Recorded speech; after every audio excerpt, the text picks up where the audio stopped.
Good morning everyone, welcome to SG Edu current affair. SG Edu current affair में आप सबका स्वागत है। फ्रेंड्स, आज है 14 अगस्त और 14 अगस्त के जितने भी इंपॉर्टेंट करंट अफेयर बन सकते हैं उसको हम लोग एमसीक्यू के रूप में देखने का प्रयास करेंगे। आइए शुरू करते हैं। आज का पहला हेडिंग है कि केंद्रीय स्वास्थ्य मंत्रालय ने श्रेष्ठ राज्य स्वास्थ्य नियामक उत्कृष्ट सूचकांक शुरू किया। सेकेंड है कि विनफास्ट ने तमिलनाडु में अपनी पहली इलेक्ट्रिक व्हीकल कारखाना शुरू किया। थर्ड है कि भारत का पहला पशु stem cell bio bank Hyderabad में एनआईएबी पर शुरू। फोर्थ है कि संयुक्त राज्य अमेरिका और दक्षिण कोरिया ने उल्ची फ्रीडम शील्ड 2025 संयुक्त सैन्य अभ्यास किया। फिफ्थ है कि पीएम ई ड्राइव योजना 2 वर्ष बढ़ाकर अब मार्च 2028 तक लागू। सिक्स है कि 15वीं जूनियर नेशनल हॉकी महिला हॉकी चैंपियंस में हॉकी झारखंड दूसरी बार लगातार चैंपियन बना। अजनी यानी नागपुर में पुणे वंदे भारत एक्सप्रेस भारत की सबसे लंबी दूरी वाली सेवा बनी। 821 किलोमीटर इसने ट्रेवल किया।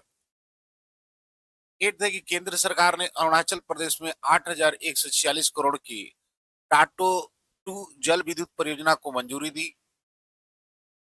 नाइन्थ है कि बीएसएनएल ने यूरिक्सन, कॉलकॉम, सिस्को और नोकिया के साथ एमओयू पर हस्ताक्षर किया जबलपुर में 5G एआई और नेटवर्क प्रशिक्षण हेतु।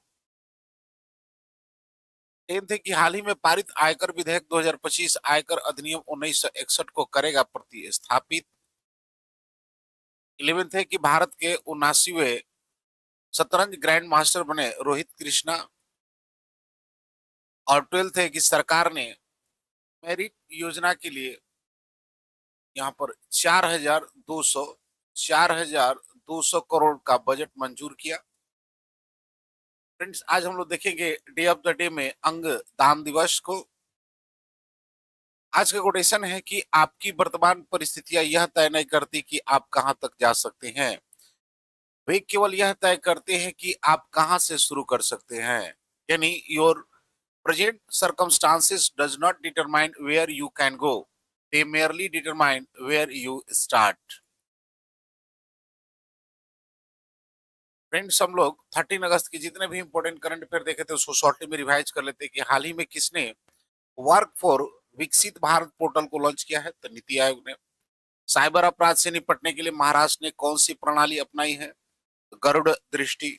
संयुक्त राष्ट्र विकास कार्यक्रम यूएनडीपी द्वारा 2025 का इक्वेटर प्राइज भारत में किस संस्था को दिया गया? तो बीबी फातिमा स्वयं सहायता संघ को दिया गया है। हाल ही में बलूचिस्तान लिबरेशन आर्मी और माजेद ब्रिगेड को आतंकवादी संगठन किसने घोषित किया है? तो यूएसए ने घोषित किया है। हाल ही में हेप्टाइप्लोयूरम एसामिकम नामक एक नई पादप प्रजाति कहां पर खोजी गई है? तो असम में। हाल ही में स्वतंत्रता दिवस से पहले बीएसएफ में ने कहां ऑपरेशन अलर्ट शुरू किया है? तो राजस्थान में। अगस्त 2025 में किस अभिनेत्री ने को मेलबर्न भारतीय फिल्म महोत्सव 2025 में सिनेमा में विविधता पुरस्कार से सम्मानित किया गया था? अदिति राव हैदरी को। हाल ही में किस राज्य के वनों में दुर्लभ ब्लू पिंक गीले मशरूम की खोज हुई है? तो तेलंगाना में। यह मशरूम जो है न्यूजीलैंड में मिलती है। हाल ही में बिहार में एशिया रग्बी अंडर 27 महिला खिताब किसने जीता है? तो चाइना ने। हाल ही में जोमेटो ने किसे अपना ब्रांड एम्बेसडर बनाया है? शाहरुख खान ने। भारत का पहला ड्रोन एआई आधारित कृत्रिम वर्षा प्रयोग कहां पर शुरू हुआ है? राजस्थान में। किसने राष्ट्रीय नारकोटिक्स हेल्पलाइन मानस का शुभारंभ किया है? तो केंद्रीय मंत्री अमित शाह जी के द्वारा।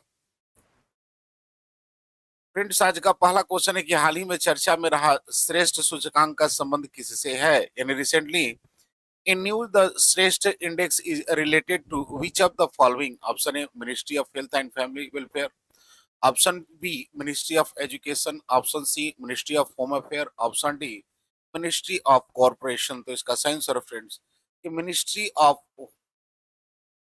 Of health and family welfare, यानी केंद्रीय स्वास्थ्य मंत्रालय के द्वारा श्रेष्ठ सूचकांक जो है शुरू किया गया है। देख लेते हैं इसके कुछ एडिशनल इन्फॉर्मेशन को।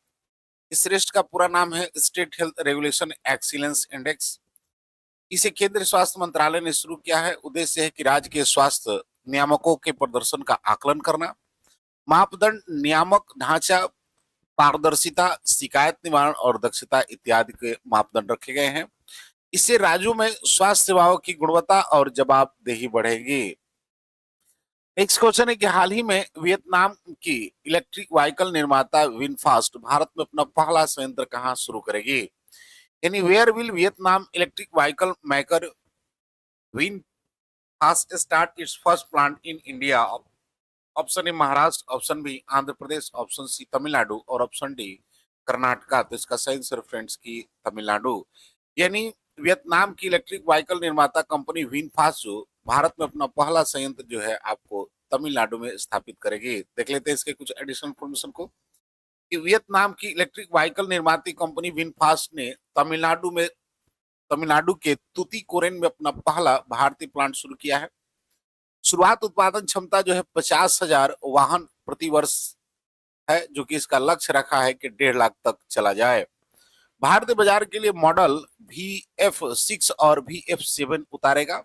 संयंत्र का उद्देश्य है कि स्थानीय निर्माण व निर्यात को बढ़ावा देना। निवेश भारत में इलेक्ट्रिक मोबिलिटी को बढ़ावा देना शुरू करेगी। नेक्स्ट क्वेश्चन है कि अगस्त 2025 को भारत का पहला पशु स्टेम सेल बायो बैंक कहां उद्घाटन किया गया है? यानी where was the India's first animal stem cell bio bank inaugurated on August 2025? Option A Bengaluru, option B Hyderabad, option C Mumbai और ऑप्शन डी पुणे। तो इसका सही आंसर फ्रेंड्स की हैदराबाद। यानी हैदराबाद में भारत का पहला पशु स्टेम सेल बायो बैंक स्थापित किया जा रहा है। देख लेते हैं इसके कुछ एडिशनल इन्फॉर्मेशन को कि अगस्त 2025 में राष्ट्रीय पशु जैव प्रौद्योगिकी संस्थान NIAV ने हैदराबाद में इसका उद्घाटन किया है। केंद्रीय राज्य मंत्री डॉक्टर जितेंद्र सिंह के द्वारा इसको शुरू किया गया। विभिन्न पशु प्रजातियों के स्टेम सेल को संरक्षित किया जाएगा। उद्देश्य है कि पशु स्वास्थ्य, प्रजनन, पुनर्जनन, चिकित्सा में शोध को बढ़ावा देना। भारत में अपनी तरह की पहली सुविधा जो उन्नत बायोटेक्नोलॉजी को बढ़ावा देगी। फ्रेंड्स देख लेते हैं बुझो तो जानो की बात में कि भारत ने ब्रह्मोस सुपरसोनिक क्रूज मिसाइल के निर्यात के लिए किस देश के साथ डील किया है? तो ये आपको इंडोनेशिया के साथ डील किया हुआ है। एक प्लेट एक थाली अभियान कहां पर शुरू किया गया है? तो ये आपको प्रयागराज में शुरू किया गया है। भारत मोबिलिटी ग्लोबल एक्सपो 2025 का उद्घाटन कहां पर किया गया है? तो ये आपको नई दिल्ली में किया गया है। नेक्स्ट क्वेश्चन है कि हाल ही में अमेरिका और किस देश ने उल्ची फ्रीडम शील्ड सैन्य अभ्यास किया है? यानी recently the United State and the which country conduct the Ulchi Freedom Shield military exercise? Option A Singapore, option B Malaysia, option C South Korea और option D none of this. तो इसका सही answer friend की South Korea. यानी America ने Ulchi Freedom shield अभ्यास जो है साउथ कोरिया के साथ संपन्न किया है। देख लेते हैं इसके कुछ एडिशनल इन्फॉर्मेशन को कि संयुक्त राज्य अमेरिका और दक्षिण कोरिया के बीच संयुक्त सैन्य अभ्यास किया गया है। यह अभ्यास 18 से 28 अगस्त 2025 को दक्षिण कोरिया में आयोजित होगी। इसमें कंप्यूटर आधारित कमांड पोस्ट ड्रिल और मैदानी प्रशिक्षण शामिल है। उद्देश्य है कि उत्तर कोरिया के खतरों के खिलाफ रक्षा तैयारियों को मजबूत करना। यह अभ्यास जो है फ्रेंड्स वार्षिक है, जो कि अमेरिका और दक्षिण कोरिया के सुरक्षा गठन को मजबूत करता है। फ्रेंड्स अमेरिका है तो देख लेते हैं अमेरिका को मैप में। तो अमेरिका जो है आपको इसका कैपिटल जो है वाशिंगटन DC है। प्रेसिडेंट की बात करें तो डोनाल्ड ट्रंप है और करेंसी आपको डॉलर देखने को मिलता है। फ्रेंड्स अमेरिका से संबंधित जो हम लोग इस मंथ जो भी करंट अफेयर देखे तो उसको एक बार रिवाइज कर लेते हैं कि अमेरिका ने डॉलर आधारित स्थिर सिक्कों को विनियमित करने के लिए जीनियस अधिनियम पारित किया है। अमेरिका यूनेस्को से बाहर हुआ है। भारतीय सेना के लिए अपाचे अटैक हेलीकॉप्टर की पहली खेप USA से मिल चुकी है। अमेरिका ने पहलगाम आतंकवादी हमले के दोषी TRF को विदेशी आतंकवाद समूह घोषित किया हुआ है। ग्लोबल यूनिकॉर्न इंडेक्स 2025 में अमेरिका आपको शीर्ष पर रहा। अमेरिका के फूड एंड ड्रग्स एडमिनिस्ट्रेशन ने HIV की रोकथाम के लिए एक नई दवा लेना कैपो को मंजूरी दी है। ओपन AI को अमेरिका की रक्षा विभाग से $2000 मिलियन का AI अनुबंध मिला हुआ है। नेक्स्ट क्वेश्चन है कि हाल ही में PM ड्राइव योजना को कब तक के लिए बढ़ाया गया है, यानी for how long has the PM E drive scheme been extended? Option A 2027 March, option B 2028 March, option C 2029 March और ऑप्शन डी 2030 मार्च। तो इसका सही आंसर है फ्रेंड्स कि 2028 मार्च, यानी मार्च 2028 तक पीएम ई ड्राइव योजना को बढ़ा दिया गया है। देख लेते हैं इसके कुछ एडिशनल इन्फॉर्मेशन को कि पीएम ई ड्राइव योजना अब मार्च 2028 तक बढ़ा दिया गया है। इलेक्ट्रिक बस, ट्रक और एम्बुलेंस पर यह केंद्रित है। पहले मार्च 2026 तक थी, अब 2 साल के लिए विस्तार किया गया है। 10,900 करोड़ का इसमें बजट रखा गया है। ये अतिरिक्त धन आवंटित नहीं होंगे। सार्वजनिक परिवहन और लॉजिस्टिक्स में इलेक्ट्रिक व्हीकल अपनाने व कार्बन उत्सर्जन घटाने का मेन लक्ष्य रखा गया है। नेक्स्ट क्वेश्चन है, सॉरी देख लेते हैं पूछो तो जानो के बाद में कि न्यू ग्लेन रॉकेट की सफलता पूर्वक किसने लॉन्च किया है? ये आपको ब्लू ओरिजिन ने लॉन्च किया है। आर्कियोलॉजिकल एक्सपेरिमेंटल म्यूजियम का उद्घाटन किस शहर में किया गया है? तो अरुणाचल प्रदेश में। नेक्स्ट क्वेश्चन है कि 15वीं जूनियर राष्ट्रीय महिला हॉकी चैंपियनशिप में कौन सी टीम लगातार दूसरे वर्ष चैंपियन बनी? In which team emerge as a champions for the second consecutive year in the 15th junior national women's hockey championship? Option A hockey Haryana, option B hockey Jharkhand, option C Uttar Pradesh और option D Madhya Pradesh. तो इसका सही answer friends कि hockey Jharkhand जो है 15वीं junior राष्ट्रीय महिला hockey championship के लगातार दूसरी बार चैंपियन रहे। देख लेते हैं इससे कुछ एडिशनल इंफॉर्मेशन को कि हॉकी झारखंड ने खिताब वापस अपने नाम किया है। यह लगातार दूसरी बार चैंपियन बनने का गौरव प्राप्त हुआ है। यह जीत 15वीं जूनियर नेशनल महिला हॉकी चैंपियंस में हासिल की गई है। अंतिम मैच में उन्होंने अपना विरोधी टीम को हराकर यह खिताब जीता। यह झारखंड जूनियर महिला हॉकी टीम की निरंतर मजबूती और श्रेष्ठता की मिसाल है। फ्रेंड झारखंड है तो देख लेते हैं झारखंड को मैप में। तो झारखंड जो है आपको पूर्वी भारत का एक स्टेट है जिसका कैपिटल रांची है। सीएम की बात करें तो हेमंत सोरेन है, गवर्नर संतोष गंगवार हैं, लोकसभा की 14 और राज्यसभा की 6 सीटें हैं। स्टेट लेजिस्लेचर की बात करें तो यहाँ पर यूनि कैमरल देखने को मिलता है। फ्रेंड अलका तिवारी को झारखंड का मुख्य सचिव नियुक्त किया गया है। फ्रेंड्स झारखंड है तो देख लेते हैं झारखंड से संबंधित कुछ महत्वपूर्ण करंट अफेयर को जो कि पिछले दिन हम लोगों ने करंट अफेयर में देखा था कि भारत की पहली खनन पर्यटन परियोजना झारखंड में शुरू की गई है। हॉकी झारखंड ने लगातार 5वीं बार सब जूनियर खिताब जीता है। सरहुल सरहुल महोत्सव झारखंड में मनाया गया। हॉकी झारखंड 15वीं हॉकी इंडिया सीनियर महिला राष्ट्रीय चैंपियनशिप जीता है। झारखंड में गुटखा और पान मसाला पर पूर्ण प्रतिबंध लागू किया गया। झारखंड सरकार ने बाइसन को की आबादी को पुनर्जीवित करने के लिए अध्ययन शुरू किया है। महेंद्र सिंह धोनी को झारखंड विधानसभा चुनाव का ब्रांड एम्बेसडर चुना गया है। आईएएस अलका तिवारी को झारखंड का मुख्य सचिव नियुक्त किया गया है। नेक्स्ट क्वेश्चन है कि भारत की सबसे लंबी दूरी तय करने वाली वंदे भारत ट्रेन कौन सी है? यानी which is the longest distance Vande Bharat train in India? Option A Mumbai Nashik, option B Nagpur Pune, option C Mysore Chennai और option D none of this. इसका सही आंसर फ्रेंड्स की नागपुर पुणे। नागपुर पुणे की सबसे लंबी दूरी तय करने वाली वंदे भारत ट्रेन बन गई है। देख लेते हैं इससे कुछ एडिशनल इन्फॉर्मेशन को कि भारत की सबसे लंबी वंदे भारत रूट 821 किलोमीटर दूरी तय करती है। अजनी यानी नागपुर से पुणे के बीच ये चलती है। हाल ही में प्रधानमंत्री मोदी ने इसे हरी झंडी दिखाई है। दूरी में नई दिल्ली वाराणसी वंदे भारत को पीछे छोड़ दिया है। विदर्भ और पश्चिम महाराष्ट्र के बीच संपर्क बेहतर करना इसका उद्देश्य है। देख लेते हैं बुझो तो जानो के बाद में कि किस केंद्रीय मंत्री ने भारत रणभूमि दर्शन ऐप को लॉन्च किया है? ये आपको राजनाथ सिंह ने। किसे टीम इंडिया का बैटिंग कोच नियुक्त किया गया है? तो सीतांशु कोटक को। किसे नवीन और नवीकरणीय ऊर्जा मंत्रालय के सचिव का अतिरिक्त प्रभार दिया गया है? तो निधि खेर को।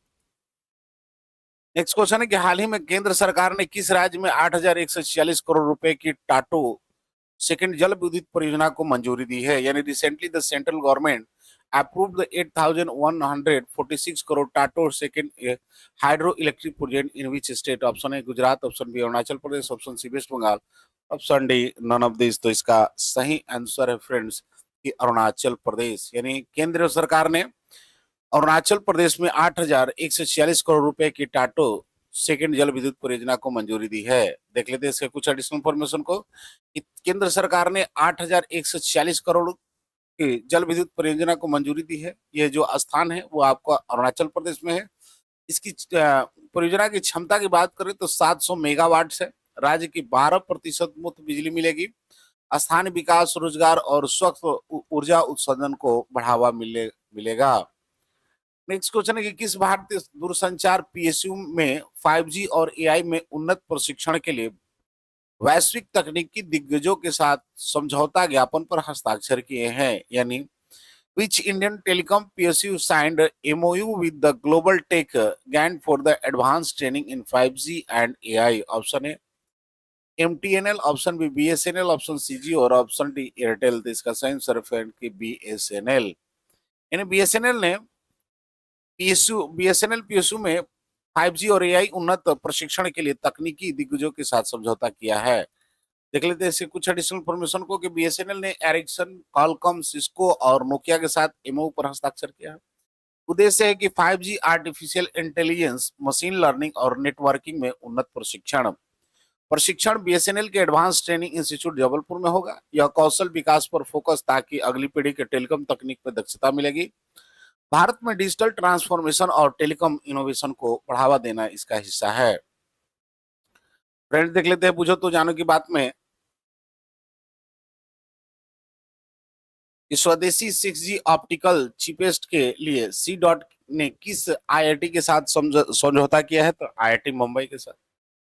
किसने सबसे ज्यादा ग्रैंड स्लैम मैच खेलने का रिकॉर्ड जीता है? तो नोवाक ने।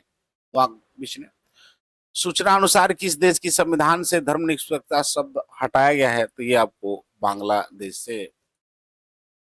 नेक्स्ट क्वेश्चन है कि हाल ही में इनकम टैक्स बिल 2025 जिसे लोकसभा में पास किया गया किस पुराने एक्ट को प्रस्तावित करेगा? यानी income tax bill 2025 which has passed in Lok Sabha will replace which old act? Option A income tax act 1947, option B income tax act 1961, option B income tax act 1991 और option D income tax act 2025। तो इसका सही answer friends की income tax act 1961। देख लेते हैं इसके कुछ एडिशनल इंफॉर्मेशन को कि पुराने कानून का स्थान लेगा यह विधेयक आयकर अधिनियम 1961 इनकम टैक्स को प्रस्तावित करेगा। 61 को सरलीकरण इसका उद्देश्य है, यानी टैक्स पुराने को सरल, प्रदर्शित और डिजिटल युग के अनुकूल बनाने के लिए तैयार किया गया है। इसमें जो नए प्रावधान जोड़े गए हैं, आधुनिक अर्थव्यवस्था, स्टार्टअप और डिजिटल ट्रांजैक्शन से जुड़े प्रावधान जोड़े गए हैं। टैक्स रिटर्न असेसमेंट और विवाद निपटान की प्रतिक्रिया अधिकतर डिजिटल प्लेटफॉर्म पर ही होगी। करदाताओं को राहत, यानी छोटे करदाताओं के लिए अनुपालन आसान और कम बोझिल बनाना के उपाय शामिल है। हाल ही में भारत के 79वें शतरंज ग्रैंड मास्टर का खिताब किसने जीता है? यानी recently who has on the title of the India's 89th chess grandmaster? Option A Divya Deshmukh, option B Rohit Krishna, option C Hari Krishna A R और option D Shri Hari L R. तो इसका सही आंसर फ्रेंड्स की रोहित कृष्णा, यानी रोहित कृष्णा भारत के 79वें शतरंज ग्रैंड मास्टर की खिताब जीता है। देख लेते हैं इसके कुछ एडिशनल इन्फॉर्मेशन को कि खिताब का विजेता जो है आपको रोहित कृष्णा है। ग्रैंड मास्टर वो 89वें नंबर के बने हैं। फिडे ने इसकी मान्यता दी हुई है। नेक्स्ट क्वेश्चन है और आज का अंतिम क्वेश्चन है कि हाल ही में सरकार ने मैरिट योजना को मंजूरी दे दी है। इस योजना के लिए कितने बजट का निर्धारित किया गया है? यानी the government has approved the merit scheme, how much budget has been set for this scheme? Option है 42,100 crore, option B 5200 crore, option C 6200 crore और ऑप्शन डी 7200 करोड़। तो इसका सही फ्रेंड कि 4200 करोड़ को जो है रुपए का जो बजट आवंटन किया गया भारत सरकार के द्वारा मेरिट योजना के लिए। देख लेते हैं इससे कुछ एडिशनल इन्फॉर्मेशन को। योजना जो है अनुमोदन जो सरकार ने हाल ही में मेरिट योजना को मंजूरी दी है। उद्देश्य है कि बिजली क्षेत्र में दक्षता, पारदर्शिता और आधुनिकीकरण को बढ़ावा देना। इसके लिए 4,200 करोड़ का बजट निर्धारित किया गया है। क्रियान्वयन अवधि से 5 वर्ष की अवधि में लागू करने की योजना है। अपेक्षित लाभ जो है बिजली वितरण विश्वसनीय, उपभोक्ता संतुष्टि को बेहतर बनाना है। फ्रेंड्स, डे ऑफ डे में देख लेते हैं अंगदान दिवस को। तो अंगदान दिवस जो है आपको 13 अगस्त को हर साल मनाया जाता है। उद्देश्य है कि अंगदान के महत्व पर जागरूकता फैलाना, दाताओं का सामना करना और अधिक से अधिक लोग दान के शपथ लें।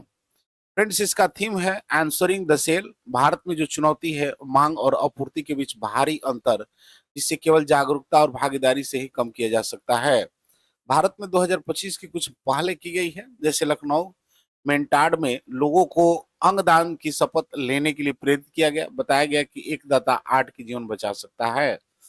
उड़ीसा सरकार की बात करें तो 24 अंगदाताओं को मरणोपरांत सूरज सम्मान से सम्मानित किया गया। मध्य प्रदेश सरकार ने मस्तिष्क मृत दाताओं की अंतिम संस्कार में गार्ड ऑफ ऑनर देने की घोषणा की। हवाई एम्बुलेंस और ग्रीन कॉरिडोर के इस्तेमाल पर जोर दिए गए। तमिलनाडु में मीनाक्षी मिशन मदुरई के द्वारा ग्रामीण इलाकों में जागरूकता अभियान, एबीओ असंगत प्रत्यारोपण की जानकारी और सांस्कृतिक धार्मिक बाधाओं को दूर करने का प्रयास किया गया। फ्रेंड्स, लास्ट वीडियो क्वेश्चन था कि हाल ही में बलूचिस्तान लिबरेशन आर्मी और माजेद ब्रिगेड को आतंकवादी संगठन किसने घोषित किया है? इसका सही answer friend option B USA. आज का क्वेश्चन है कि 15वीं जूनियर महिला राष्ट्रीय महिला हॉकी चैंपियनशिप की कौन सी टीम लगातार दूसरे वर्ष चैंपियन बनी? Option A hockey Haryana, option B hockey Jharkhand, option C hockey Uttar Pradesh और option D hockey Madhya Pradesh. Friends, इसका आंसर कमेंट बॉक्स में जरूर दें। मिलते हैं अगले वीडियो में, तब तक के लिए जय हिंद।